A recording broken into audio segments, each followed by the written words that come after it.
No, I don't believe it can. And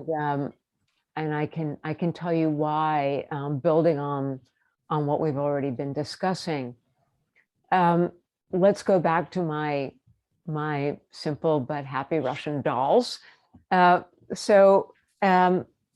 really, what I've said to you so far about that was, suggests a kind of nation state perspective, a societal perspective. So, for example, we can see very clear differences between how a variety of European societies and Asian societies have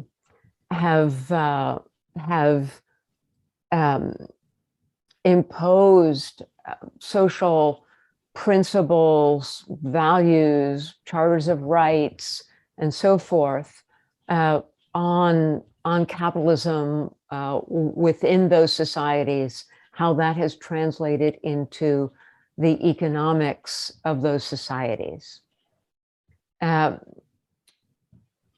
America and in the UK as the two most outstanding examples, these are the two nations, the two societies that have gone furthest in the extreme direction of radical free market social principles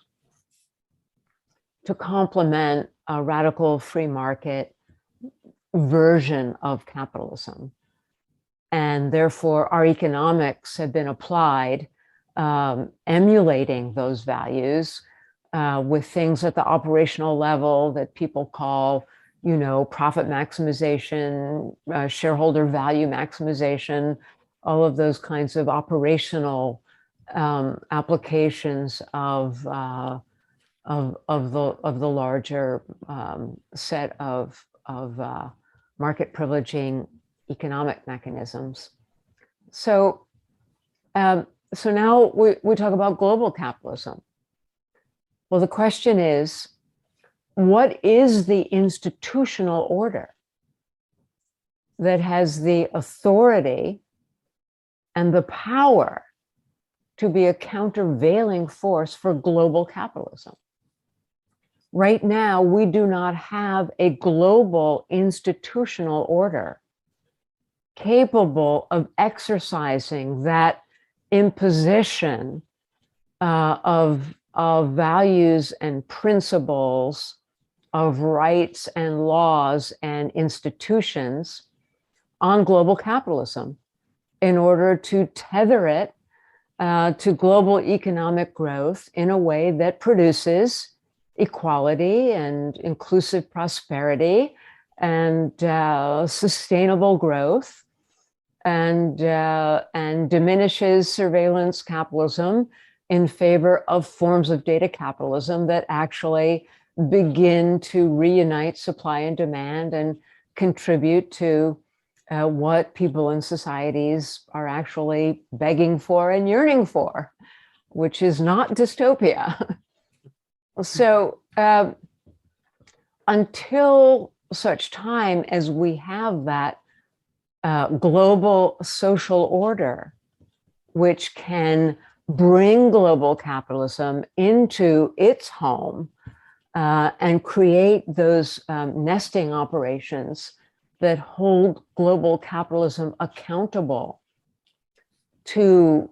democratic values, as I've suggested, sustainability, equality, inclusiveness, and so forth, then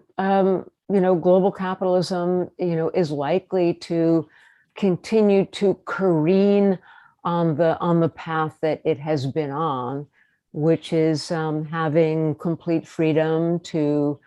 distribute economic growth according to its most powerful players. And this is where we've seen, the extreme growth in income inequality, redistributions of the capital share and the labor share.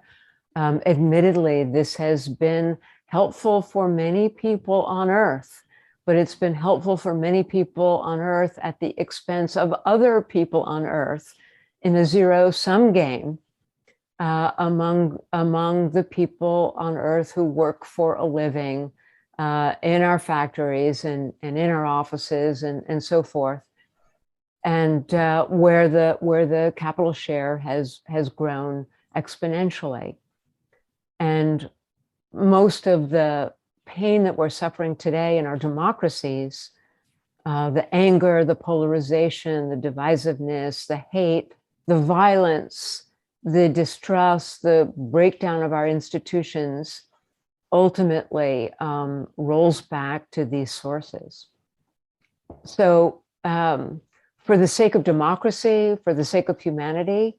global capitalism cannot continue to careen into the future untethered by the values that most people hold and most people want to see applied to our global institutions.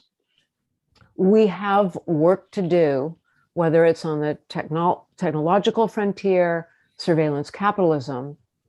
on the climate frontier, and in the more general rubric of global capitalism. We have work to do in building our transnational institutions in a way that gives them real teeth and real power and real legitimate authority. And that, again, I believe, must be on the agenda for this 21st century if we are going to redirect our path away from dystopia and toward the kind of flourishing future that all humans really yearn for.